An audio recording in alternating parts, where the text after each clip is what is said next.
제가 가진 성경으로 구약 91면 출애굽기 7장 14절로 마지막 25절까지 말씀 이제 한 절씩 저와 함께 교독하시겠습니다. 여호와께서 모세에게 이르시되 바로의 마음이 완강하여 백성 보내기를 거절하는도다.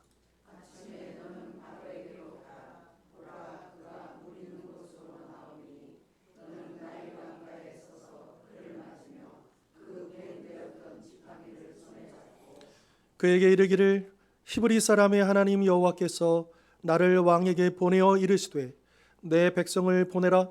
그러면 그들이 광야에서 나를 섬길 것이니라 하였으나 이제까지 너희가 듣지 아니하도다.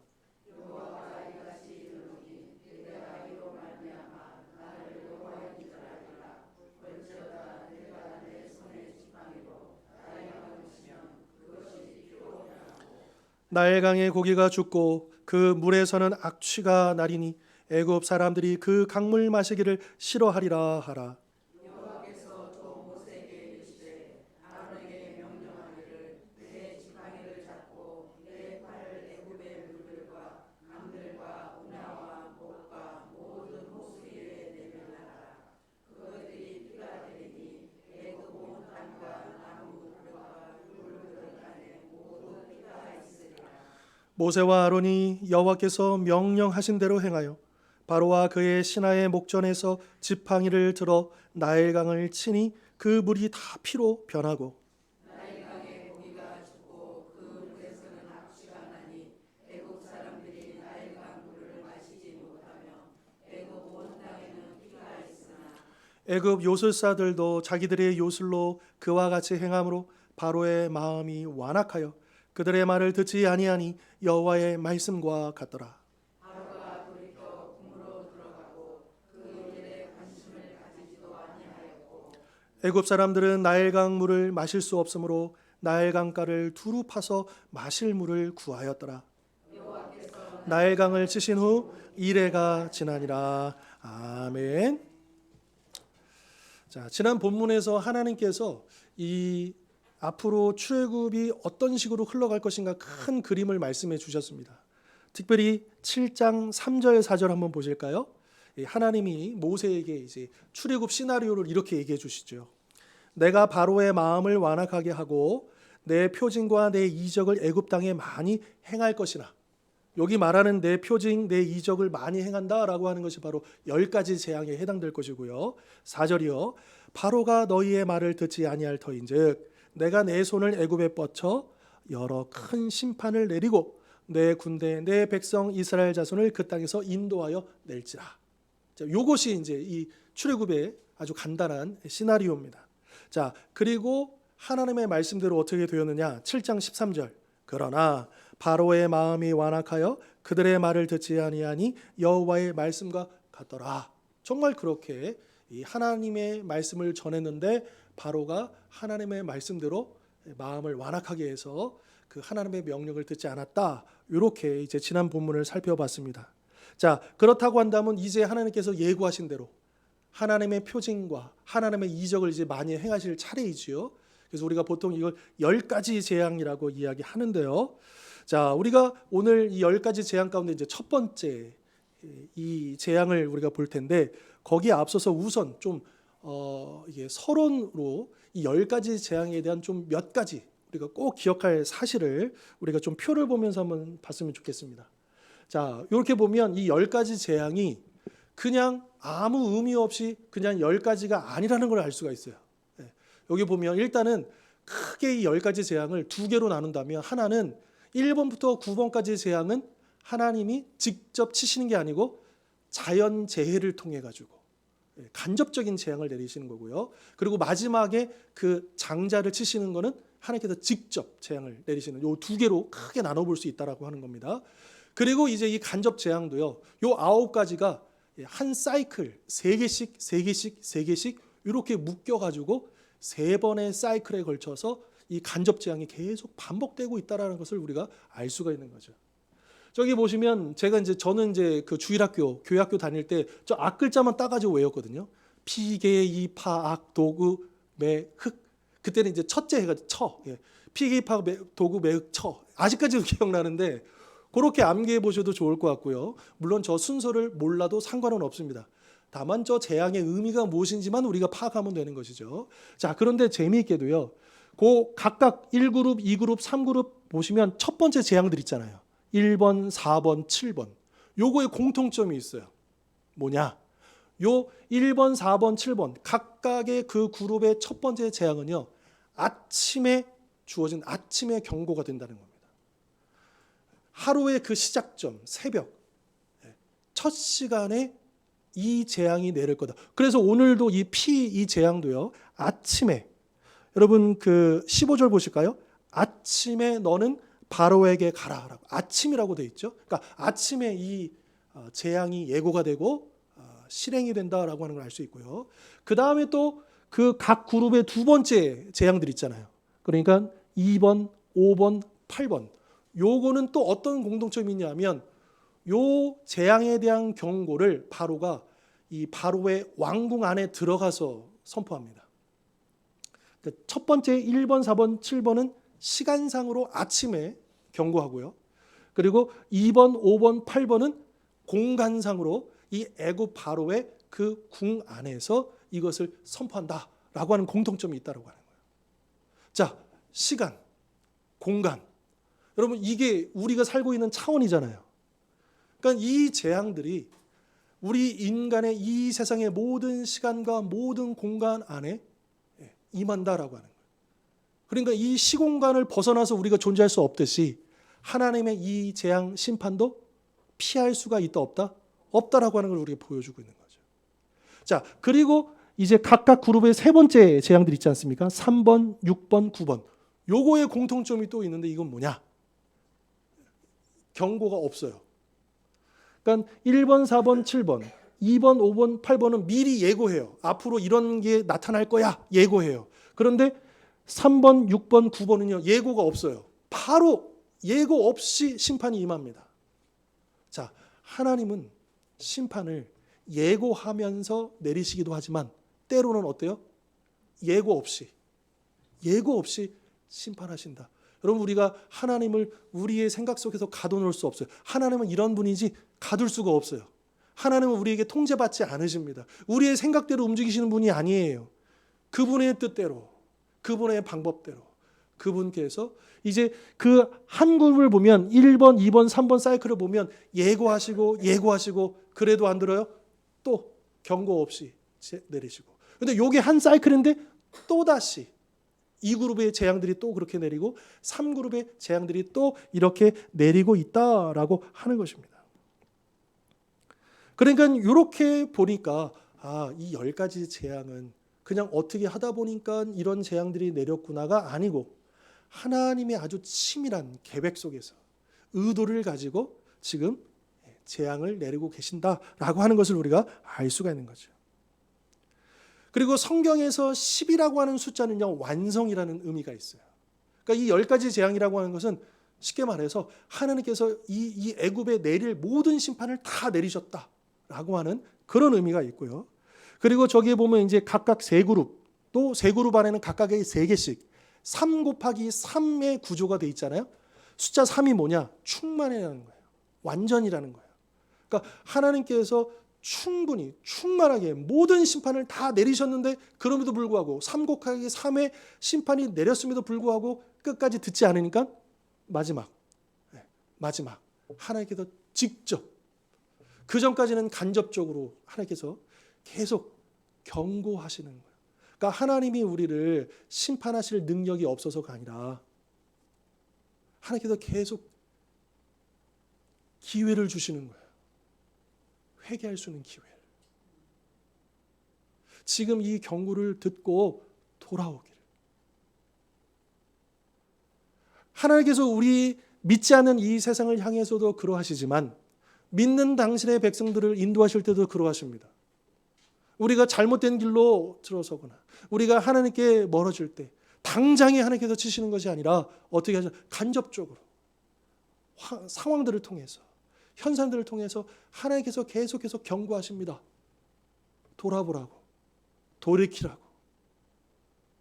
그런데 계속 그것을 듣지 않고 하다 보면 어떻게 됩니까? 결국에는 하나님이 직접 치시는 그 재앙을, 그 징계를 우리가 받게 된다라고 하는 것을 잊지 말아야 하는 것이죠. 자, 이제 우리가 지금 아까도 뭐 전쟁의 이야기들을 했고 또 여러 가지 우리 국내적으로 국외적으로 많은 그 난리의 소문들, 이야기들 다 듣고 있지 않습니까? 이것이 결국 우연이 아닙니다. 하나님의 경고의 메시지입니다. 자연 생태계가 파괴되어져서 이상기후가 나타나는 것도 하나님의 경고입니다. 그러나 안타깝게도 바로의 마음처럼 이 세상 사람들의 마음, 우리의 마음이 참 완악하죠. 듣지 않습니다.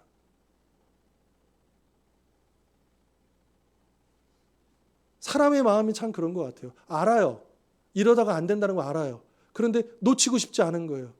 바꾸고 싶지 않은 거예요. 달라지고 싶지 않은 거예요. 돌이키고 싶지 않은 거예요.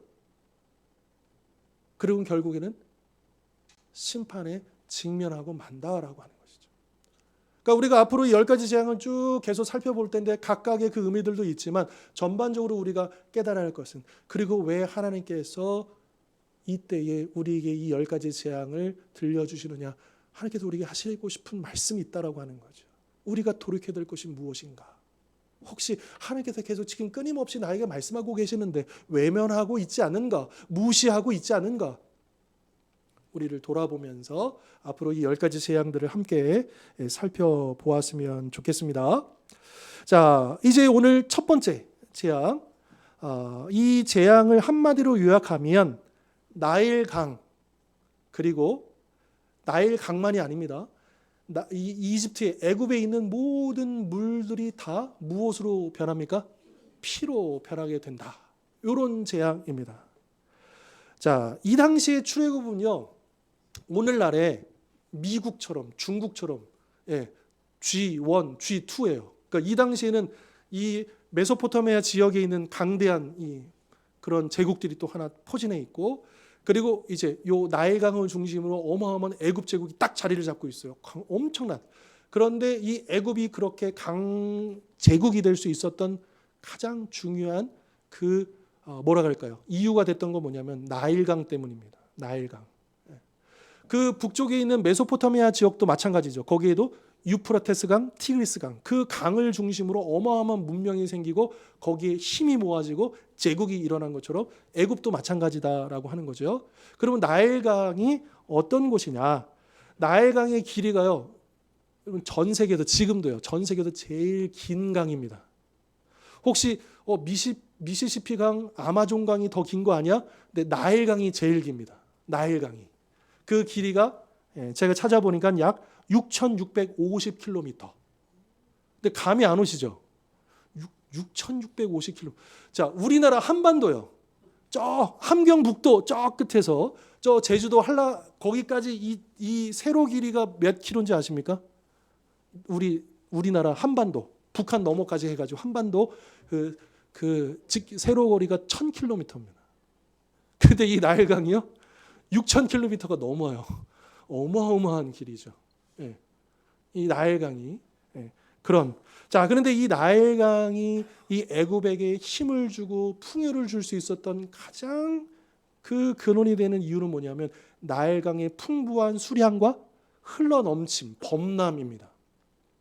이게 어떻게 되냐면 이제 이 나일강의 상류에 비가 어마어마하게 내립니다. 우기가 되면. 그런 그 빗물이 막 어마어마하게 이제 하류로 쭉 흘러가죠. 그러면 이 강물이 대략 6월부터 10월까지 꽤 오랜 기간 우기이고, 그때 그 물들이 어마어마하게 하루로 쭉 내려가면서 물만 가는 게 아니에요. 어마어마한 진흙을 운반해 줍니다. 그러면서 이 강이 범람하면서 그 진흙, 붉은색 진흙이 그 이집트 땅을 다 비옥한 토지로 만들어 주는 거예요. 그래서 이 우기가 딱 끝나면 이제 농부들은 11월부터, 우기가 끝난 직후부터 11월부터 이제 비옥해진 그 땅에 뭘 하겠습니까? 파종하고 농사를 열심히 짓죠. 그래서 그렇게 11월부터 그 다음에 2월까지 이것도 심고 저것도 심고 그 기간에 맞춰서 심습니다. 그리고 나서 이제 3월부터 5월까지는 또 바짝 수확을 해요. 그래서 수확이 다 끝나면 이제 우기가 찾아오면 또 다시 요 1년 사이클이 쭉 시작되는 거예요. 그러니까 나일강은요, 이 애굽뿐만 아니라 그 주변의 모든 사람들을 먹여 살릴 만큼 어마어마한. 그러니까 웬만한 가뭄에도 이 나일강은 사라지지 않아요. 끊임없이 물을 줍니다. 그러니까 여러분 보십시오. 이 왜 하나님께서 요셉을 애굽의 총리로 세우셨을까요? 그 7년 대기근 속에서도 그 이집트 사람뿐만 아니라 주변에 있는 모든 사람들을 먹여 살렸잖아요. 그게 나일강 때문이라는 거예요. 어마어마하죠. 축복이죠. 네. 그래서 이 나일강을 가지고 있는 애굽은 강대국이 될 수밖에 없는 거예요. 그 어마어마한 그 영향력. 자, 그러다 보니까 이 애굽 사람들, 이집트 사람들의 입장에서는 나일강이 어때요? 이게 생명줄이에요. 그렇지 않습니까? 나일강은 생명과 번영의 상징인 거예요. 그러니까 이 나일강이 너무너무 중요하죠. 너무너무 중요하다 못해 심지어 이 나일강을 신으로 섬깁니다. 그래서 이 나일강의 신 하피, 그리고 이 나일강에 지키는 수호신 크룹, 이래가지고 그들을 막 나일강에서 또 여러 종교 제사를 드리고, 그리고 오늘 15절에 보면 아침에 바로에게 가라 그랬잖아요. 근데 이게 강가로 나오거든요. 왜? 이 아침에 왜 바로가 나올까요? 왜 그 애굽의 공주가 아침에 목욕하러 왜 나왔을까요? 그냥 목욕하러 나온 거 아니에요. 그냥 산책하러 나온 거 아니에요. 이 나일강의 신에게 제사 드리러 나오는 거예요. 이른 시간에. 그 시간에 하나님께서 가라고 하시는 거예요. 그러니까 이 당시 사람들도 첫 시간을 그 우상에게 드리러 나오는 거예요. 그런데 하나님께서 이 우상은 거짓 신이잖아요. 이제 진짜 신 그 하나님께서 모세와 아론을 바로 그 시간에, 그 타이밍에 보내셔서 경고하고 있다라고 하는 것이죠. 그러니까 여러분, 이 첫 번째 재앙은 야, 그저 물이 피가 돼가지고 이거 참 재해다 이렇게만 끝날 일이 아니라, 이것은 이 나일강 우상, 또 이 나일강을 숭배하는 그 우상 숭배를 심판하시는 것이다 라고 하는 것이죠. 오늘 본문 14절로 25절까지 이제 약 12구절이죠. 그런데 한글 성경을 기준으로 쭉 읽어보시면서 나일강에 동그라미를 쳐보십시오. 모두 9번이 나옵니다. 굉장히 많이 나오죠. 제일 많이 반복되는 단어가 뭐냐? 나일강이에요. 그러니까 이게 중요하다는 거예요. 하나님의 심판의 핵심이 뭐냐? 나일강, 그 우상이다. 이 나일강을 둘러싼 그 우상 숭배하는 모든 것들을 하나님께서 치신다라고 하는 것이죠.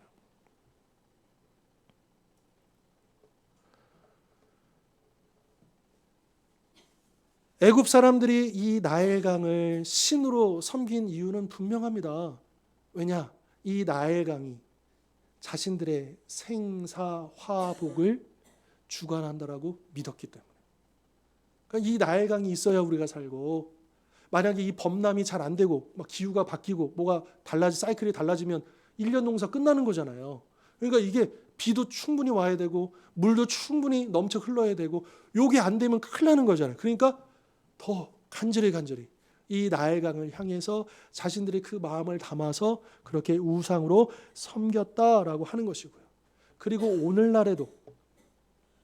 오늘날에도 이 고대 사람들처럼 무슨 형상을 만들어 놓거나 뭐 이런 식은 아니지만, 그러나 여전히 오늘날에도 수많은 사람들이 우상을 섬기는, 각자 나름대로의 그 우상을 섬기는 이유는 똑같습니다. 그 원리는 똑같다라고 하는 것이죠.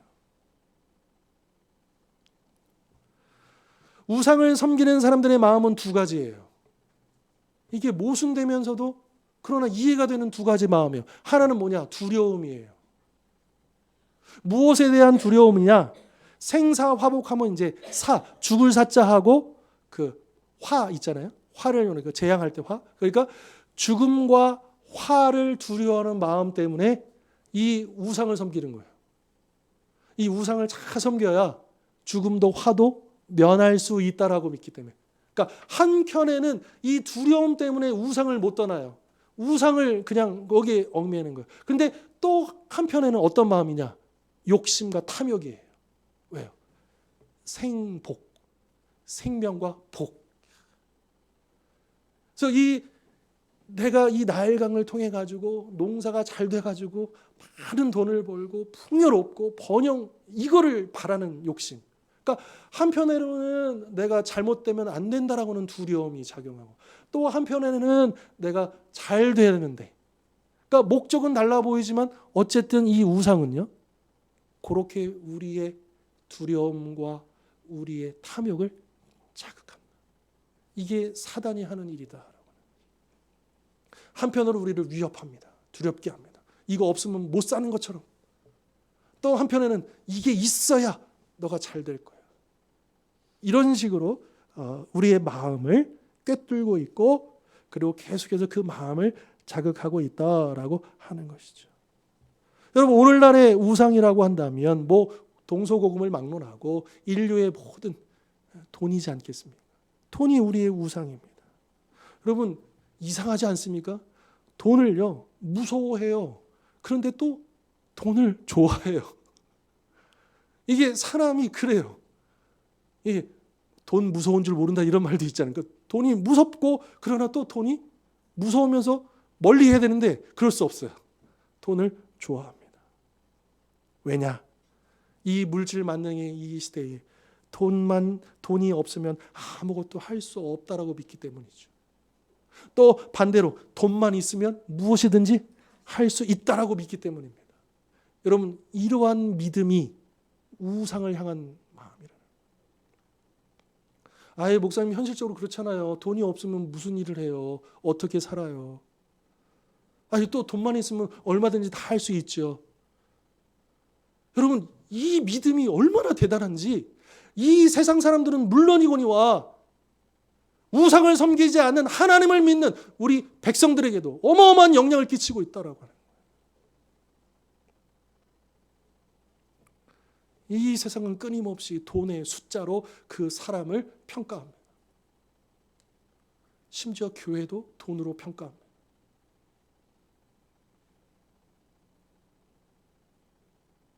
돈에 울고 돈에 웃습니다. 돈의 가치가 생명의 가치보다 더 높아졌습니다. 가치가 전도된 거죠. 십계명을 보십시오. 십계명의 1번부터 10번까지는요, 우선순위예요. 10번보다는 9번이, 9번보다는 8번이, 8번보다는 7번이 더 우선순위에 있어요. 6번, 살인하지 말라. 생명의 가치가 6번이에요. 그런데 이 소유, 남의 소유를 탐내지 말라. 10번이에요. 그런데 지금 이 10번, 맨 마지막에 있는 이 탐심이 제일 첫 번째에 있어요. 생명도 아무렇지도 않게 해야 할 정도로. 지금 우리가 살고 있는 죄악된 세상에 가치관이 전도되어 있다고요.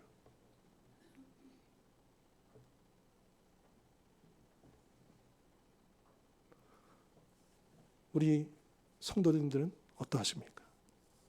가장 두려워하는 것이 무엇이고, 또 가장 좋아하는 것이 무엇입니까? 무엇 때문에 울고 무엇 때문에 웃습니까? 사람의 생명보다, 영혼보다 더 가치 있는 것이 무엇입니까? 하나님께서 바로 그 우상을 버리라 경고하십니다. 만약 그 경고를 무시하고 계속해서 마음을 완악하게 한다면 우리가 알게 모르게 섬기는 그 우상을 심판하시겠다. 오늘 본문을 통해서 우리에게 경고하고 계시다라고 하는 것이죠. 하나님의 심판을 받게 되면 어떻게 될까? 17절 하반절, 18절 이렇게 말씀하시죠. 내가 내 손의 지팡이로 나일강을 치면, 하나님의 심판이 임하시면 그것이 피로 변하고 나일강의 고기가 죽고 그 물에서는 악취가 나리니 애굽 사람들이 그 강물 마시기를 뭐하리라? 싫어하리라. 이게 이제 한글 성경 번역이 아쉬운 대목이에요. 이게 싫어한다는 의미라기보다는 이게 원문의 의미는 뭐냐면 피곤하다라는 의미예요. 물을 마시기가 피곤해? 왜일까요? 하나님의 심판이 임했어요. 물에 임했어요. 이제 물을 못 마셔요. 그러니까 물을 구하려고 갖은 노력을 하지 않겠습니까? 그래서 여러분 24절 보실까요?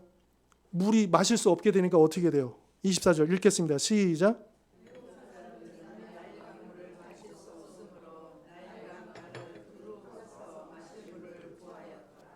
그러니까 강물이 이제 마실 수가 없게 되니까 그 주변에 막 무물을 파고 그 스며 있는 모래 속에 스며 있는 물들을 찾아내고 아무튼 할 수 있는 모든 동원을 하지 않았겠습니까? 그런데 하나님께서 아까 서두에도 말씀드렸지만 이 19절에 보시면 나일 강만 심판하신 게 아니에요. 이 애굽 땅에 있는 모든 물들이요. 19절 하반절에 보면 애굽의 물들과 강들과 운하와 못과 모든 호수 위에 내물. 강만이 아니라 애굽 땅에 있는 모든 자연적으로 판 저수지든 또 인공적으로 판 저수지든 자연적으로 생긴 저수지든 웅덩이는 모든 물에 하나님의 심판이 임하게 되는 것이고 심지어 애굽 온 땅과 나무 그릇과 돌 그릇 안에 있는 물까지. 여기서 이제 우리 한글 성경은 이제 그릇이란 말을 의역해서 집어넣는데요. 그런데 이제 원문에는 나무와 돌들 안 이렇게만 되어 있어요. 그래서 제가 가지고 있는 좀 더 전문적인 성경은 그게 이제 그릇이 작은 글씨로 써져 있어요.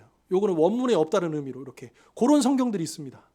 좀 더 이제 그런 스터디 성경이나 이런 데 보면 전문적인 성경을 보면 원문에 없는 그 번역 의역한 거는 이렇게 작은 글씨로 써놔요. 그래서 나무, 돌, 그러니까 이게 뭐냐면 이제 성경학자들은 이렇게 얘기하더라고요. 그 나무의 물이 뭘까? 수액이요, 수액.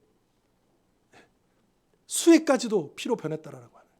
그럼 돌 안에 있는 게 뭐냐? 그 돌과 돌 사이에는 그 틈 사이까지 맺히는 그런 이슬들까지 다 하나님께서 피로 만드셨다. 완전히 정말 그러한 무시무시한 심판을 내리셨다라고 하는 것이죠. 그러니까 어떻게든 살아야 되니까 그 물을 찾기 위해서 그렇게 수고하고 아둥바둥 하니까 피곤한 거예요. 원래대로 한다면 이 심판을 받아서 회개하고 돌아와야 될 거 아니에요. 그래야 이 문제가 풀릴 거 아니에요. 그런데 완악한 사람들은 그 심판을 받는 와중에도 회개하기보다는 어떻게 해요? 자기가 할 수 있는 일을 또 해요. 계속해요. 찾아보겠다고. 이게 완악한 사람들의 모습, 아니 어쩌면 오늘 우리의 모습일 수도 있겠다.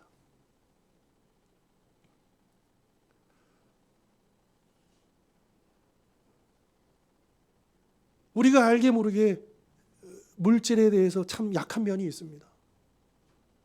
거기에 휘둘릴 때가 많습니다. 그리고 그것에 어려움이 생기면 하나님께로 회개하고 돌아오기보다는 어때요? 이게 어려워지니까 또 다른 것 찾고 또 다른 것 찾고 계속해서 하나님께 구하기보다는 하나님께 회개하기보다는 끊임없이 피곤한 삶을 이어갑니다. 회개하지 않고 하나님 의지하지 않고요.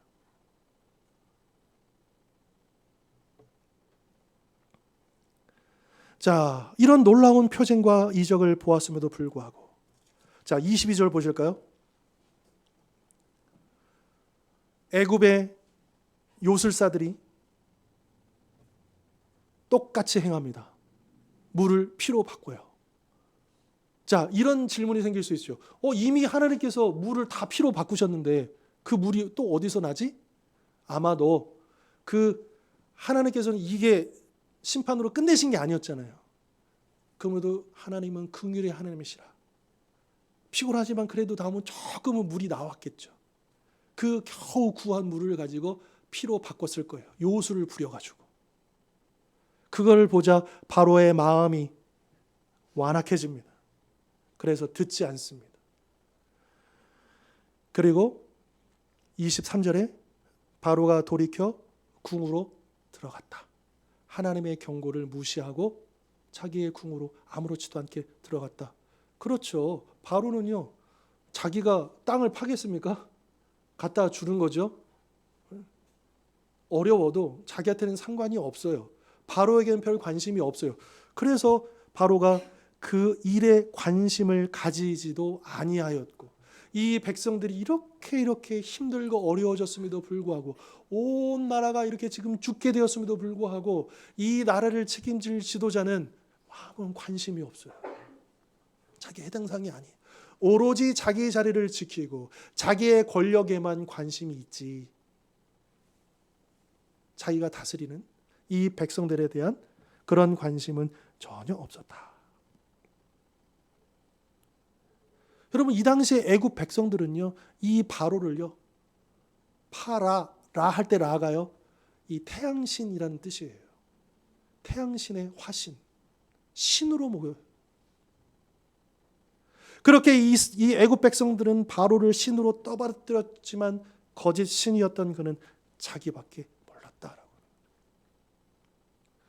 여러분, 이단의 교주들 보세요. 이단의 교주들은요, 어마어마하게 잘 살아요. 그런데 그 이단의 교주를 신이라 믿고 추종하는 그 수많은 사람들은 어떻습니까? 땅 팔고 집 팔고 진짜 직장생활, 가정생활 다 깨지고, 그러면서도 오로지 신천지를 보십시오. 수많은 이단들을, 그 이단들을 보셔요. 거짓 신이에요. 거짓 우상이에요. 이게 바로 우상의 속성입니다. 결정적인 순간에 우리의 고통을 나 몰라라 합니다. 아무것도 책임지지 않습니다. 하지만 하나님은 그러하지 않으십니다.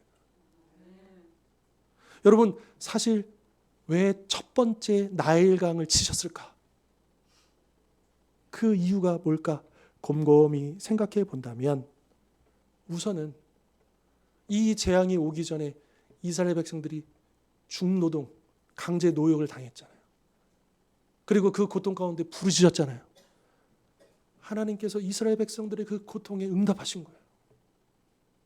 그리고 이 당시에 바로 말고 선대왕 바로가 어떤 만행을 저질렀습니까? 남자아이들을 어떻게 했어요? 어디다 던져서 죽였어요? 나일강에 던져서 죽였어요. 왜 하나님께서 나일강을 심판하셨을까? 제일 첫 번째로 그 수많은 생명들이 죽어가는 그때 하나님은 나 몰라라 하셨던 것이 아니라 그 고통을, 그 슬픔을 기억하시고 갚아주시는 거예요. 당신의 사랑하는 백성들이 죽어가던 그 나일강을 아예 하나님께서 심판하시는 거예요. 여러분, 이 10가지 재앙은요, 마지막에 있을 하나님의 재앙을 또한 예표하는 것입니다. 이 세상에 당신의 백성들을 고통스럽게 하고 슬프게 하고 어렵게 하는 모든 사탄과 악의 세력들을 우리 중에서 마지막 날 갚아주실 것입니다. 심판해 주실 것입니다. 우리가 거기에 대한 소망이 있는 것이고 그것을 우리가 기다리고 있는 것이죠. 거짓 우상은 마치 다 줄 것처럼 그렇게 이야기하지만 결정적인 순간에 외면합니다. 나 몰라라 합니다. 그러나 하나님은 그 고통과 그 슬픔을 외면하지 아니하시고 위로하시고 갚아주시고 우리를 구원해 주신다라고 하는 것이죠.